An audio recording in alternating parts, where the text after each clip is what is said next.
In this classroom tour video, I'll be sharing all about how I organize what I'm going to be using for each and every group.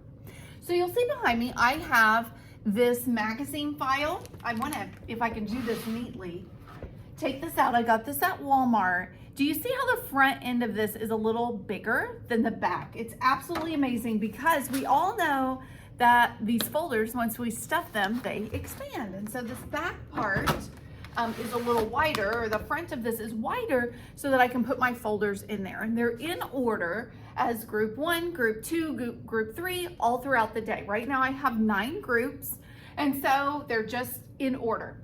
Once I finish with one group, I put it at the back. I'll finish with the next group, do my thing, put everything back in, put it in the back. That way I always know kind of where I am. Obviously, we have times where we get pulled for a meeting, or we're pulled because of a behavior, or we're not following our typical schedule. So there are times where that doesn't work, but most of the time it's nice because I just have what I need at my fingertips. Before that though, I just had a stack of folders and I would do my thing and flip it over. Do my thing, flip it over. However, I bought these new folders and I thought they were great because I loved the colors, and they're a little thicker, so they're a little more durable than what I had before. My others were fading from the sun, they were starting to rip, and so I liked these, but because of this attachment here in the middle, or because of the prongs, I couldn't stack them neatly. So anyway, now let's take a look inside each of these folders. I'm going to start with my group 1 and my group 2. The first thing that I have in all of them, obviously, is the book that we're reading for that week. That's what's in every folder. And that's kind of where I started. I just got the folders. I was going to put these books in them. That way I could keep them organized. But over time, I've added to these folders, and there's a little more in there than just that particular book. So right now I'm experimenting with 2 different kinds of progress monitoring tools, which I shared these in my teacher's guide. If you are, I'm dropping all my things as I try to show this. If you are a owner of the reading series, you know recently I shared these progress monitoring tools. And so this is one option. And so for this group, I have listed what their goals are. And then as I collect that data, I'll just add it to this tracking sheet, which is kind of what I've done for a long time, only I used to keep it on a clipboard. All of my students were on that 1 or maybe 2 or 3 pages, depending on how many kids I had.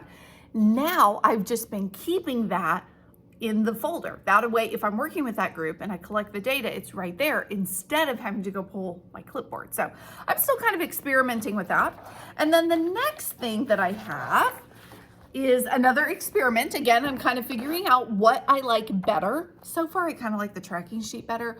But again, I'm just kind of getting started with it. That's fairly new, but that's also kind of what I've done historically.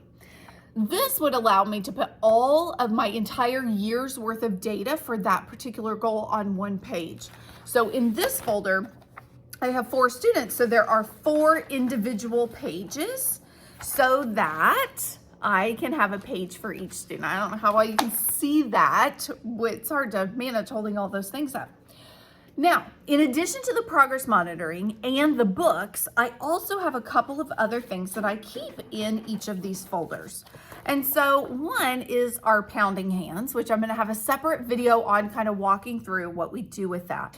And so I keep their pounding fists, or their hands for pounding. I also keep these little cards, which I'll talk about for use in my blending board. And so I like to keep these in the folder. That way I know what sounds that particular group needs to have in their blending board. So I'll share a little bit more about that later. And then I also have, I almost wasn't going to show you this, but I'm just going to be real.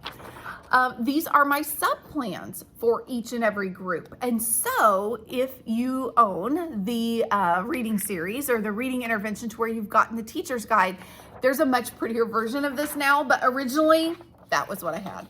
And I like that because I'm not often absent. I'm not gone very much, but you never know when things are going to happen. And so I kind of like to have a detailed description of what's going to be done.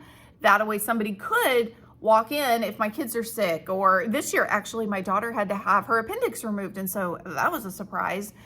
Things like that, at least what's in your folder, it says who you're working with and what are you doing in each of those sections or each of those parts of the daily routine. So that is what I keep in each and every one of these folders. And like I said, when I'm done, I just put them at the end.